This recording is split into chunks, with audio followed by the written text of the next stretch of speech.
पूरी दुनिया में 90 करोड़ होने के बाद भी चंद लोगों के सामने बंधक बने हुए हैं और 70 साल से आप अपनी संस्कृति को बचाने के लिए कभी इस पे कभी उस पे भीख मांग रहे हैं।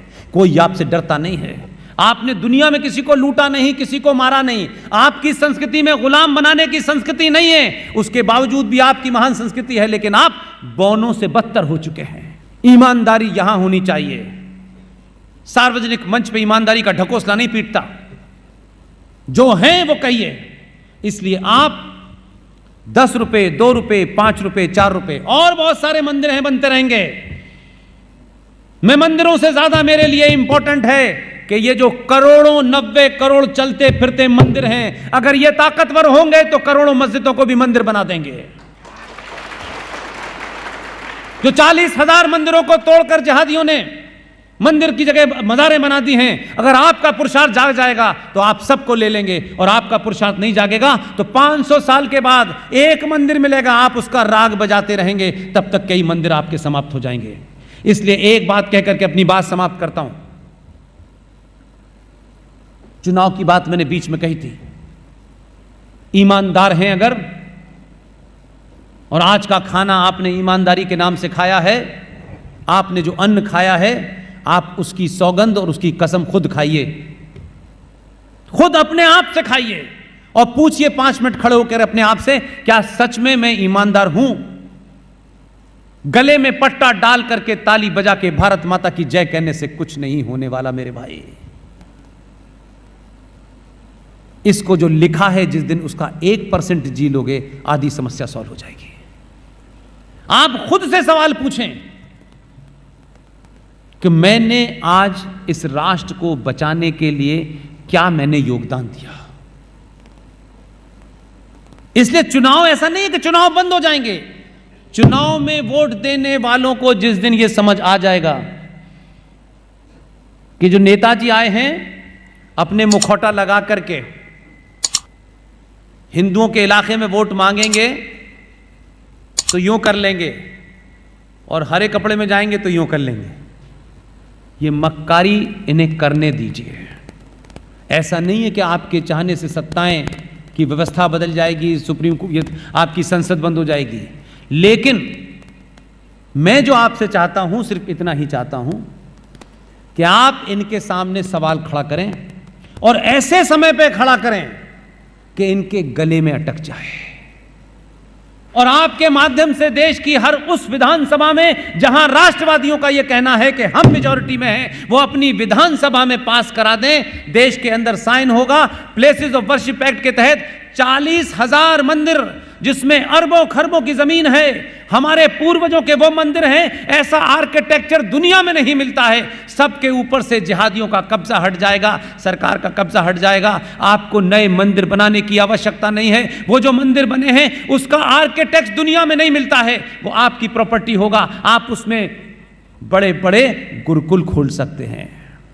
ये काम आपको करना है, आज से करना है, अगर आप ये ईमानदारी के साथ करते हैं। ये मत करिएगा कुछ लोग आ जाएं, नहीं नहीं, अभी तो ये जो गेरुए रंग के वस्त्र डाले वाले, इनकी सरकार को खतरा नहीं, ना ना ना, अभी होगा, तभी देंगे हम वोट। इस बार 3 बार दे चुके हैं, ये बार बार नहीं चलेगा।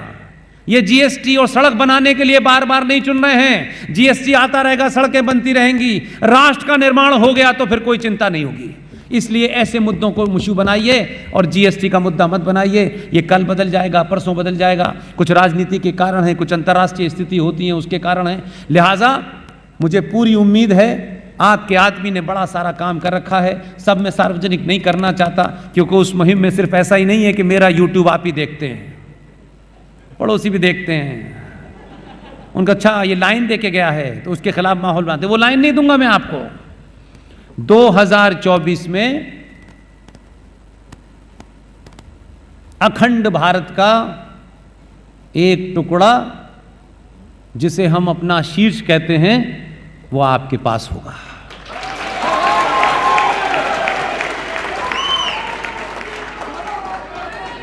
कुछ लोगों को लग रहा था माता खीर भवानी और माता शारदा के मंदिर को पाकिस्तान ऑक्युपाइड कश्मीर में अगर वो ले गए हैं तो हमारी आस्था कमजोर नहीं हुई। इसी को राष्ट्र कहते हैं। उस पाकिस्तान ऑक्युपाइड वाली जगह हमारा कब्जा नहीं है, लेकिन मां शारदा के मंदिर में आज भी दिया जलता है। आप बलूचिस्तान नहीं गए, मेरा 12 साल उस मुल्क से वास्ता पड़ा है। बलूचिस्तान में हमारी शक्ति पीठ है माता हिंगला।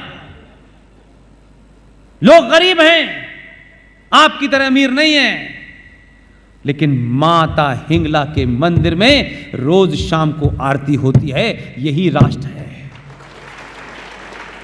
इसलिए देश के टूटने से मत घबराइए। राष्ट्र कमजोर होता है तब देश टूटता है। इसलिए राष्ट्र को मजबूत कीजिए। आप राष्ट्र को मजबूत करेंगे तो इंग्लैंड में जब चुनाव हो रहा था तो दुनिया की एंटी हिंदू ताकतें इकट्ठी हो गई थीं। आज की युवा पीढ़ी के लोग बैठे हैं, गूगल पे जाके सर्च कीजिए, या आपको अपनी ताकत का अंदाजा बता रहा हूं ताकि बोध हो जाए। यह बात अलग है कि 70 सालों से हिंदुओं के नेताओं ने, हिंदुत्व की बात करने वालों ने, मालूम है आपके सामने क्या सवाल खड़ा कर दिया है? आपने हॉर्स पावर का नाम सुना है? हॉर्स पावर क्यों कहते हैं? क्योंकि उसे यह बताना होता है कि ये जो कार है ये 4 हॉर्स पावर का इंजन लगा हुआ है। इसका मतलब इस कार के इंजन में 4 घोड़ों की ताकत के बराबर का इंजन है। ये 5 घोड़ों के बराबर की इंजन की ताकत है। घोड़ा इतना ताकतवर है कि उसके नाम से हॉर्स पावर ईजाद हुई कि घोड़े की ताकत के बराबर का लगा है, इसलिए यह गाड़ी चल जाती है। लेकिन जब कायर और लालची नेता मिलते हैं तो आपकी स्थिति क्या है मालूम है? आपकी स्थिति यह कर दी है कि आप घोड़े हैं इसका बोध ना हो। जैसे घोड़े को जो तांगे में होता है ना, उसकी साइकोलॉजी क्या होती है? उसे लगता है दिन भर मेरे ऊपर कुछ रखा हुआ है, हटाने के बाद भी लगता है। उस घोड़े को प्लास्टिक की कुर्सी से शाम को बांध दीजिए, वो घोड़ा 3 दिन बाद भी वहीं मिलेगा। हिंदुओं को इस देश में उस घोड़े की तरह प्लास्टिक की कुर्सी से बांध दिया है। उसे ये बोध ही नहीं होने दे रहे कि ये प्लास्टिक की कुर्सी क्या है, मैं तो इंजन उठा के फेंक सकता हूं। वो अपनी बुद्धि को, उस ताकत को भूल गया है और दिन भर उस प्लास्टिक की कुर्सी से डरा हुआ खड़ा है कि मेरी पट्टी तो इससे बंधी है, मैं इसे हिला नहीं सकता। आपको घोड़े होने का बोध कराना चाहता हूं। आपके अंदर वो शक्ति है कि आप हॉर्स पावर हैं। आप प्लास्टिक की कुर्सी आपको नहीं रोक सकती है। लिहाजा समय रहते बिना किसी लाग लपेट के यही दबाव बनाइए कि 1945 में जिस आदमी के खिलाफ एक भयानक षड्यंत्र किया, हमने 70 सालों में बहादुरों की कभी कदर नहीं की। और अभी अभी कुछ बच्चे आए थे कि अखिल भारतीय विद्यार्थी परिषद के हैं, उन्होंने मुझे एक तस्वीर दी। और तस्वीर किसकी दी? किसकी तस्वीर थी वो? स्वामी विवेकानंद की। इसलिए एक ही महीना आता है जिसे मैं सबसे शुभ मानता हूं, उस महीने को कहता हूं जनवरी। सबसे शुभ महीना था। 12 जनवरी को विवेकानंद पैदा हुए, 23 जनवरी को सुभाष चंद्र बोस पैदा हुए। और जो जिंदगी में जनवरी पे बोझ थे वो चले गए 30 को।